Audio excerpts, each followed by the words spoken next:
I know every tree I've planted in every city that I've worked in, and I hope that some of the gardens we put in live way beyond the people that put them there, and that we continue to build this legacy.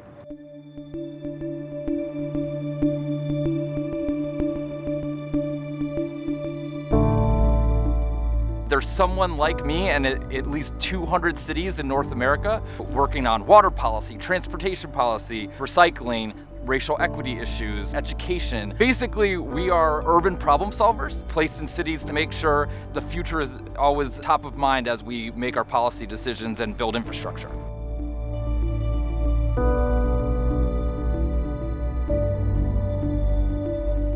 I really view it as my responsibility as a white male with a PhD, not to be the expert, but to create the space for the expertise of other people in the room, and to make sure that we have the right people in the room. We have an opportunity to do that deep listening, to listen to young people, indigenous voices, to understand that people of color are usually hit first and worst by climate change. One of my mentors used to say, "My grandmother was green." Well, there's something really to that. We have people that live among us who are holding the keys to the way that we need to live moving forward.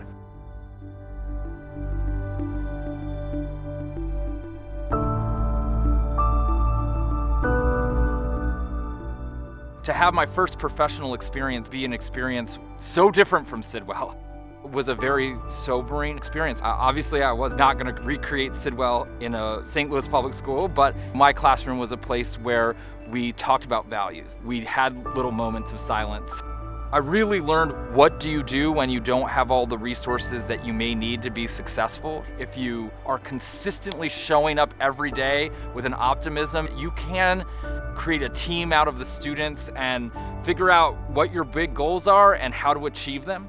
Now we have groups of residents that come together to create new programs, to advise the city on climate justice, on energy policy, and that same sort of, well, how do we bring our best selves? That's something I learned in Teach for America and definitely take with me today in my work in Tempe, Arizona.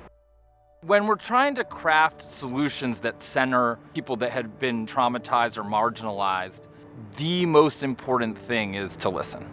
And to come from a culture like Sidwell helped prepare me to be the type of listener that I am today. A lot of the exciting things that we have developed in Tempe come from that ability to listen to people's hopes and their dreams and figure out how to translate that into policy and programs. So there's no question that that time learning to listen at Sidwell has been an amazing tool.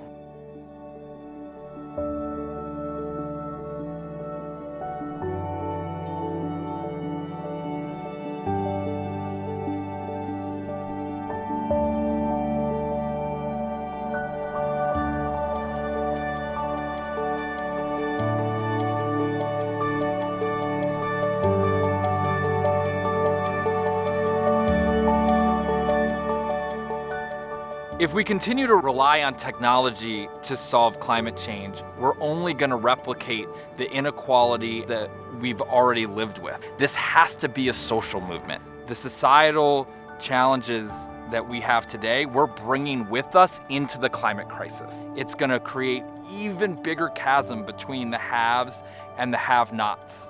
While it is incredibly challenging to think that we have to solve something we haven't been able to solve for the last 300 years, at the same time we're solving something that we've never had to deal with before, that's the way we have to go.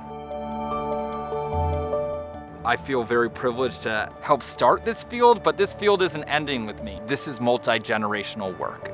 Every single week, a new person comes into my office with a new idea, a new dream, a new garden they want to plant. I want to support young people in taking over and finding really inclusive new ways of building cities, of building community, and of developing solutions to the climate crisis.